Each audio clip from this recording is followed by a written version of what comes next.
गांव में कनुआ नाम का एक मिस्त्री रहता था।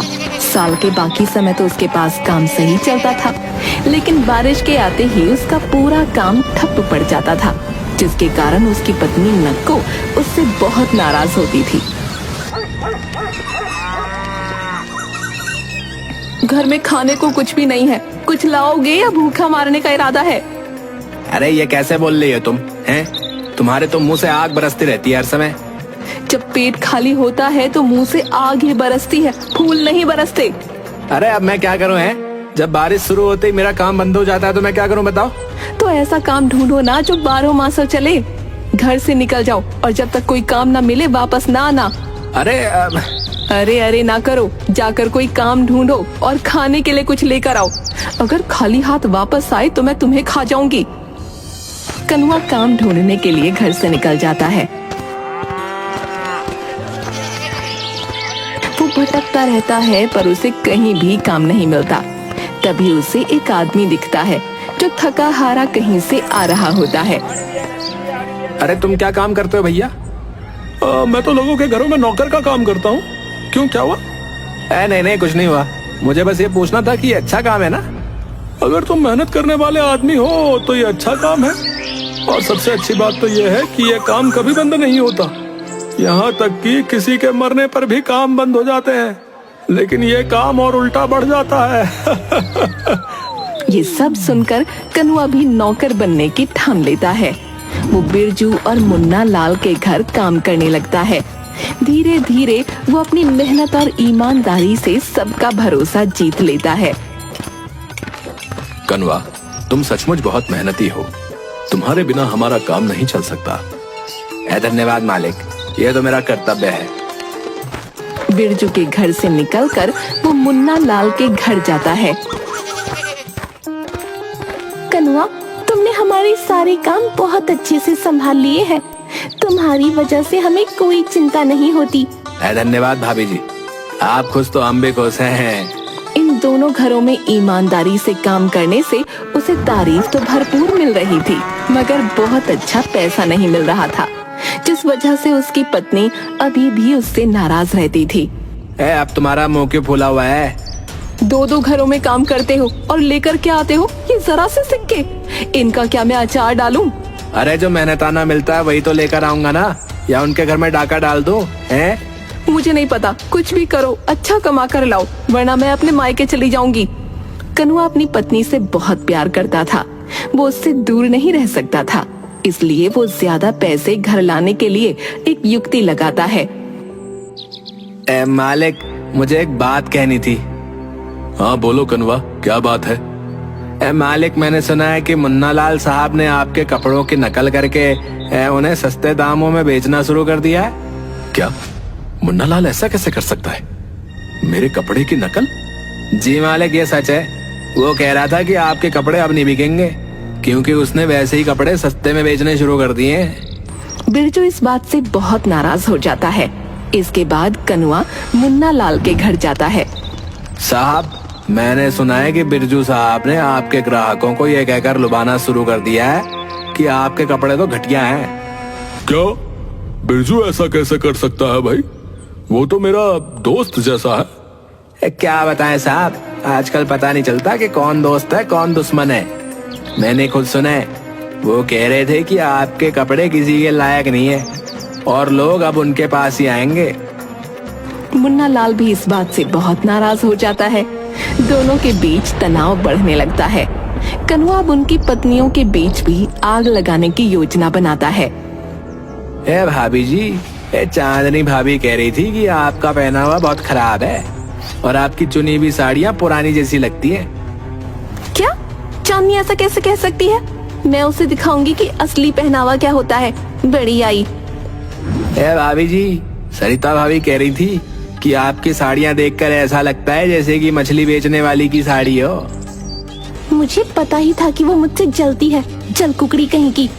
कनुआ ने बिरजू और मुन्ना लाल के परिवारों के बीच अनकही दुश्मनी पैदा कर दी थी। वो लोग एक दूसरे से चिढ़ने लगे। लेकिन जब दिवाली आई तो सरिता ने सोचा कि त्योहार के मौके पर दुश्मनी खत्म कर देनी चाहिए। उसने कनुआ से कहा, कनुआ, ये मिठाई मुन्ना लाल के घर दे आना और कहना कि दिवाली की शुभकामनाएं। ठीक है भाभी जी, अभी दे के आता हूँ। लेकिन रास्ते में ही कनुआ वो मिठाई खा गया। फिर जब वो चांदनी के घर पहुंचा तो चांदनी ने भी कनुआ के हाथ बिरजू के घर मिठाई भिजवाई। लेकिन इस बार कनुआ मिठाई को अपने घर ले गया। मैंने मिठाई भेजी, लेकिन चांदनी से इतना ना हुआ कि वो भी भेज देती। मुझे बड़ा ही शौक चढ़ा था दोस्ती करने का, पर सरिता इस लायक है ही नहीं। मेरी मिठाई देखकर थोड़ी शर्म ही कर लेती। अब आखिर उसने उन्हें धोखा देने का सोचा, जिसके लिए वो इतने समय से तैयारी कर रहा था। मालिक, मेरी पत्नी बहुत बीमार है, इलाज के लिए बहुत से पैसों की जरूरत है मालिक। कितने पैसे चाहिए कनुआ? मालिक, कम से कम 50,000। ठीक है, ये लो, और पैसे भी जल्दी लौटा देना। जी मालिक, धन्यवाद। कनुआ पैसे लेकर गायब हो जाता है और काम पर वापस नहीं आता। नक्को वो पैसे देखकर बहुत खुश होती है, पर उधर बिरजू बहुत गुस्से में आ जाता है और तुरंत पंचायत बुलाने का फैसला करता है। सरपंच जी, कनुआ ने मेरी मदद का गलत फायदा उठाकर बहुत सारे पैसे ले लिए और अब वो काम छोड़कर भाग गया है। हमें इस धोखेबाज को सजा देनी होगी। अब हम कनुआ को बुलाकर उसका पक्ष भी सुनेंगे और फिर उचित निर्णय लेंगे। पंचायत में कनुआ को बुलाया जाता है। वहाँ बिरजू, नक्को, सरिता, मुन्ना लाल, चांदनी और गांव के अन्य लोग भी मौजूद थे। कनुआ, तुम्हारे ऊपर गंभीर आरोप लगे हैं। बिरजू का कहना है कि तुमने उससे धोखाधड़ी करके पैसे ले लिए हैं और काम छोड़कर भाग गए। क्या ये सच है? सरपंच जी, ये सरासर झूठ है। इन्होंने खुद मुझे काम से निकाला था। इसी बीच मुन्ना लाल और चांदनी बोल पड़ते हैं। सरपंच जी, बिरजू हमेशा खुद को बड़ा दिखाने की कोशिश करता है। वो अपने नौकरों को हमेशा तंग करता है। हाँ, और बिरजू की पत्नी सरिता भी कम नहीं है। वो भी कनुआ को परेशान करती रहती थी, मैंने खुद देखा है। हाय झूठी कहीं की, झूठ नहीं सच है ये। मुझे देखो, मैं तो बिल्कुल हट्टी कट्टी हूँ। ये लोग झूठी कहानी बना रहे हैं कि मैं बीमार हूँ। बहुत बड़े झूठे हैं ये दोनों पति पत्नी। उन तीनों की बात से कनुआ को सहानुभूति मिलने लगती है। कनुआ के खिलाफ कोई सबूत नहीं है, बल्कि गवाह उसके हक में है, इसलिए कनुआ आजाद है। लेकिन सरपंच जी, उसने मेरे साथ धोखा किया है। देखो भाई, फैसला हो चुका है। कनुआ राहत की सांस लेता है और पंचायत से बच निकलता है। बिरजू के यहाँ काम छोड़कर उसने सरपंच के यहाँ काम करना शुरू कर दिया और वो सरपंच का बहुत चहीता बन गया। इस दौरान एक दिन चांदनी अपने गहनों की मरम्मत करवाने बाजार जा रही थी। कनुआ, मैं बाजार जा रही हूँ, गहनों की मरम्मत करवानी है, घर का ख्याल रखना। अरे आप क्यों तकलीफ कर रही हैं? मैं ही आपके गहनों की मरम्मत करवा लाऊंगा, आप मुझे दे दीजिए। ठीक है, तुम भरोसेमंद आदमी हो, ये लो, ध्यान रखना। चांदनी ने कनुआ को अपने गहने सौंप दिए, लेकिन कनुआ उन्हें लेकर गायब हो गया। चांदनी मुन्ना लाल के साथ उसके घर पहुंची तो कनुआ ने इससे साफ इनकार कर दिया। थक हार कर उन दोनों ने पंचायत में शिकायत दर्ज करवाई। कनुआ, तुम्हारे ऊपर गहने चुराने का आरोप है, क्या ये सच है? सरपंच जी, मैंने ऐसा कुछ नहीं किया है, ये गलतफहमी है। गलतफहमी? मेरे गहने तुमने ही लिए थे और अब झूठ बोल रहे हो। सरपंच जी, मुझे लगता है कि मुन्ना लाल और चांदनी ने कनुआ को फंसाने की साजिश रची है। हाँ, चांदनी हमेशा कनुआ से जलती रहती है। वो नहीं चाहती कि कनुआ हमारे घर में काम करे। अरे, इसने तुम्हारे साथ भी तो यही किया था। तुम तो इसकी सच्चाई जानती हो। तुमने हमारा साथ दिया था जो हम तुम्हारा साथ दें। कनुआ मेरे घर में भी काम करता है और मैं उसे जानता हूँ, वो ऐसा कभी नहीं कर सकता। कनुआ एक बार फिर से बच जाता है।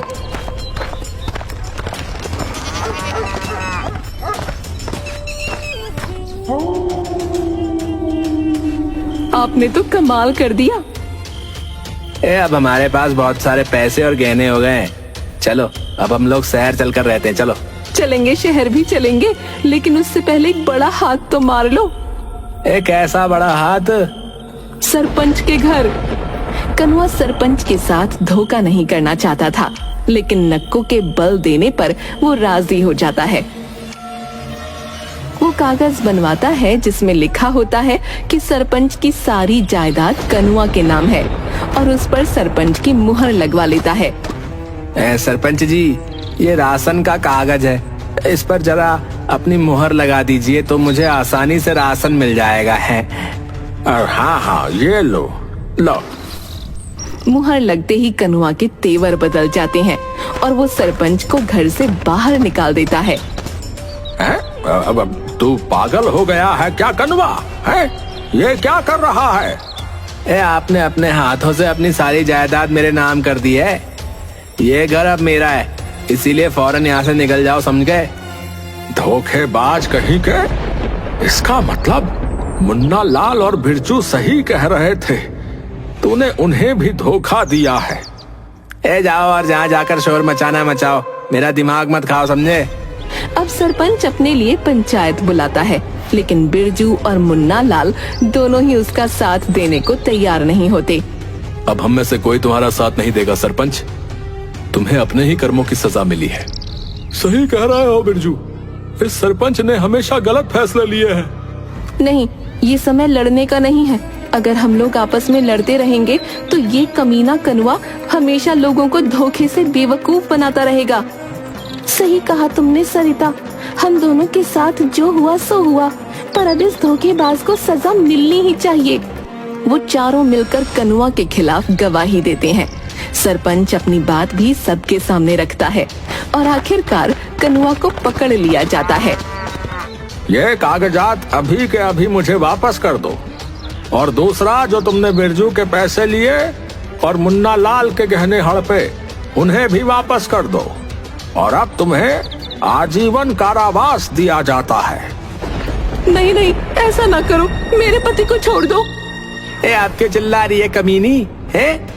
ये सब तेरी वजह से ही हुआ है। ना मैंने तेरी बात मानी होती और ना आज मैं इस जगह पे खड़ा होता, समझी? कनुआ उन लोगों के पैसे, गहने और कागजात वापस कर देता है और फिर उसे कारावास में डाल दिया जाता है।